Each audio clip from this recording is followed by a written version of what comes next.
বিসমিল্লাহির রহমানির রহিম। প্রিয় এলাকাবাসী, আসসালামু আলাইকুম।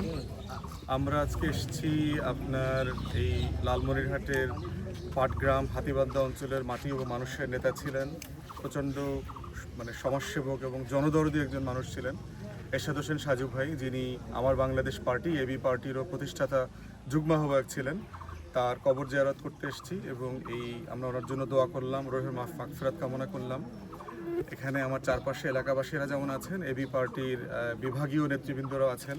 তার সুযোগ্য ছেলে আবু রাইয়ান রসি এখানে আছেন, সমাজসেবক এবং যুবনেতা, যিনি আগামী দিনে এবি পার্টির এই লালমনিরহাটের হাতিবান্ধা পাটগ্রাম অঞ্চলে নেতৃত্ব দেবেন ইনশাআল্লাহ।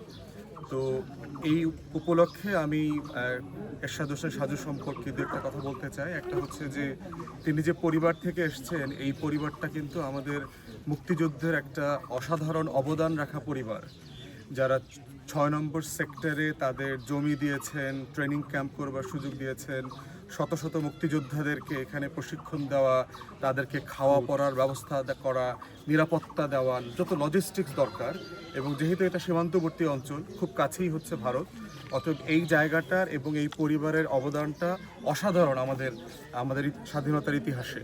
কিন্তু আমরা দেখেছি যে এই পরিবার যে মর্যাদা পাওয়ার কথা ছিল, সেই মর্যাদাটা পায় নাই। আমরা অন্তর্বর্তীকালীন সরকারকে অনুরোধ করছি, মুক্তিযুদ্ধ বিষয়ক যে মন্ত্রণালয় আছে তাদেরকে দিয়ে এই পরিবারের যে অবদান আছে ৬ নম্বর সেক্টর এবং ৬ নম্বর সেক্টরের পুরো ক্যাম্প কিন্তু এই পরিবারের জমির উপরে। অতএব সেই অবদানকে স্বীকৃতি দিয়ে এই পরিবারের যে ঐতিহাসিক কন্ট্রিবিউশন আছে ৭১-এর যুদ্ধে, সেটাকে যেন অফিসিয়ালি রেকগনাইজ করা হয় এবং অবিলম্বে, এটা আমরা দাবি করছি। দ্বিতীয়ত হচ্ছে যে এরশাদ হোসেন সাজু কিন্তু আপনার একজন ভালো স্পোর্টস পারসন ছিলেন, ভালো ফুটবলার ছিলেন। যারা ওনাদের জেনারেশনে আছেন আপনার ৮০-র দশকে, তারা এই অঞ্চলের সবাইকে ওনাকে কিন্তু ভালো স্পোর্টস পারসন হিসেবে চিনতেন। তো সেই জায়গাটাতে একটা স্বীকৃতি সরকারের পক্ষ থেকে, বিভাগের পক্ষ থেকে দেওয়া উচিত বলে আমরা মনে করি।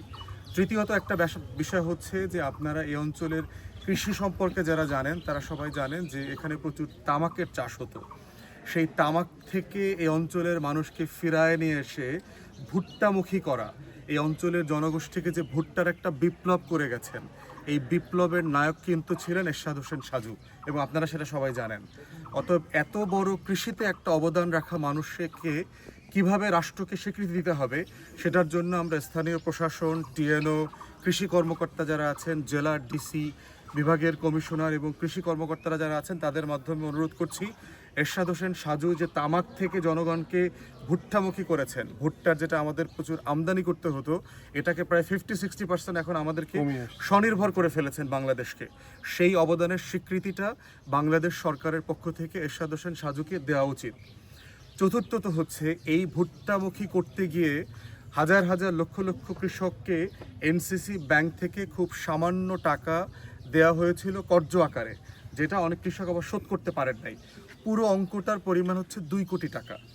এবং এটা না দিতে পারার কারণে যেটা হয়েছে, ব্যাংক এই সকল কৃষকদের বিরুদ্ধে মামলা করেছে, তাদেরকে হেনস্থা করছে অন্যায্যভাবে। বাংলাদেশে যে লুটপাট গত ১৬ বছর আমরা দেখেছি, এই ২ কোটি টাকা বাদাম কেনার টাকাও না, এটা রাস্তা ঝাড়ু দেওয়ারও টাকা না।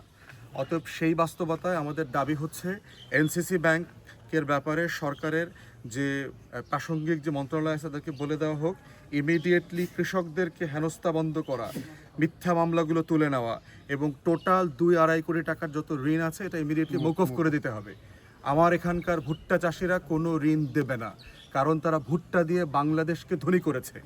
ভুট্টার মাধ্যমে বাংলাদেশের টাকা বিদেশে পাচার হয়ে যেত, সেই টাকাটা বন্ধ করেছে। তো সেই জায়গাতে আমরা বোধ করছি যে বাংলাদেশের স্বার্থে এরশাদ হোসেন সাজুর যে জায়গাগুলো আছে, সেগুলোকে আমরা শ্রদ্ধার সাথে স্মরণ করছি এবং অন্তর্বর্তীকালীন সরকার, বাংলাদেশ রাষ্ট্রকে অনুরোধ করছি, সেটার যথাযথ স্বীকৃতি এই পরিবারকে যেন দেওয়া হয়। আমাদের তরফ থেকে, আমাদের নেতৃবৃন্দদের পক্ষ থেকে, এবি পার্টির পক্ষ থেকে এইটা আমাদের দাবি আজকে। সবাইকে অসংখ্য ধন্যবাদ। সালামু আলাইকুম।